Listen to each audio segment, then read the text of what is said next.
Hey again everybody, this is Steve back in the shop. I want to kind of make a quick video on this carburetor off of this M Farmall here. You'll see a similar carburetor on some of the Supers, Super H I think, Super MTA, the M, the Super M 400, 450. I think all they did was change the jet inside. It's the same basic configuration. I'm going to go through some real quick points on this. I'm not necessarily going to rebuild it, but I am going to take it apart and clean it. I'm going to try to play the Scrooge here and not spend any money on this thing if I can help it. So we'll see how that goes. I've already taken the 4 mounting bolts apart. One thing to note, it always helps you to take this bolt apart if you'll go ahead and take all your fittings off. That way you can access the bolt better. Inside there, you see there's a screen. Fortunately, this one is nice and clean. And when you take this apart, if you can help it, try to save your gasket here. If you don't have a rebuild kit available, not everybody has one of these in their back pocket, so just try to disassemble it carefully. This particular one has got an adapter fitting in it where they had a rubber hose. It's flared on either side, flare fitting. We'll probably be reusing all that. I broke the seal on it earlier because it's easier to try to take this apart with one hand and hold the camera in the other. When you do take it apart, be mindful of that gasket right there. Now, just because it's old doesn't necessarily mean it's bad. In this case, it is. As you can see, it tore on its way out. So, needless to say, we won't be reusing that. This get up right here, Venturi. This will actually come out. I'll have this apart in part 2. This little stud right here, that is your idle jet. Notice that hole down in there is clean. Also take note of what's in the bottom of this carburetor. This tractor sat for a long time. You see all this crud down inside it. Typical buildup. That piece sticking up out of the middle, that's the jet. That's what they changed. You can change that out, different sizes for different tractors. Inside here, this is the actual choke. On the M, the choke lever is on the outside. They got smart after getting these things hung in tree branches and whatnot at the edge of the field. On the Supers, they put this on the inside where this stud is.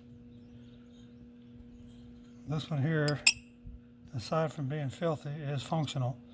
When you take these apart, be mindful.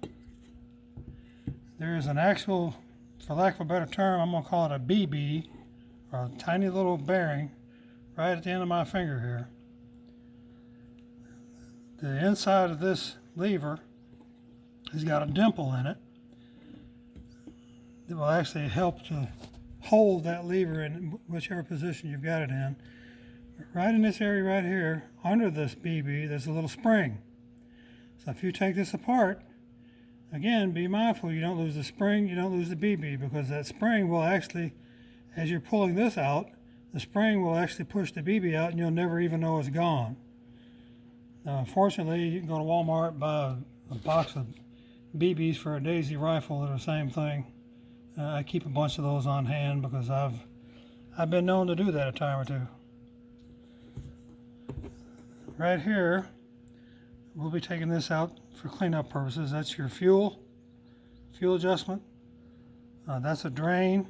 On some of your earlier models, it's got an actual, like a petcock kind of a thing there. This big screw is the base that the jet screws into. Our jet down in there, you see it there. I know some of you guys have seen fuel coming out of this hole right here. That's an actual drain. Don't go drilling it out. Don't thinking it's got something in it that's supposed to be clear. That's actual, it's a slow drain Just exactly what they've got in that, I've never figured out, but it allows it to drain out without being a place for air to suck in. And on the top here, top section, get this around here. This is going to be your idle. It manipulates this right here, this shaft, which in turn manipulates this butterfly. That is where you get your idle adjustment. Now when you go to put these back together, if you don't remember anything you've heard today, remember this. You see that little notch in the middle there? It almost looks like a gun sight. That notch in the middle, I don't have the tractor real close where I show you, but on the governor shaft, or the throttle shaft that goes out to your governor, there's a little, well, I can't say that on the video. There's a little thing sticking out that will actually go in that. Let me point this out here. That will actually go in that slot right there, so that as this is moved back and forth, it will also in turn, or actually the governor will turn this. I get the camera right. The governor will turn this, which will open and close the throttle. And you put these back together, it's very easy to get that lever on this side or on that side, and you can't get it to run, or when you crank it up, that engine will run wide open because that little lever has got this butterfly held wide open. So you got to be, it's real critical that you line this notch up with the little part that's sticking out of that rod, out of that shaft that's coming from the governor. Okay, hopefully that makes sense. Right here is your air adjustment. We'll be taking that out. I'm going to be using some soak type stuff. I don't know if I'll use WD-40 or diesel or whatever I got handy. Like the guy says, it's not rocket surgery. This is our float. You can see the old fuel level. Now when these things are put back together, this one here is not exactly right. When you set the float level on these, you'll notice the gap at the left side is a little bit higher between, in this space right here. This gap is a little higher on the left here than it is over here on the right. That's supposed to be level or even.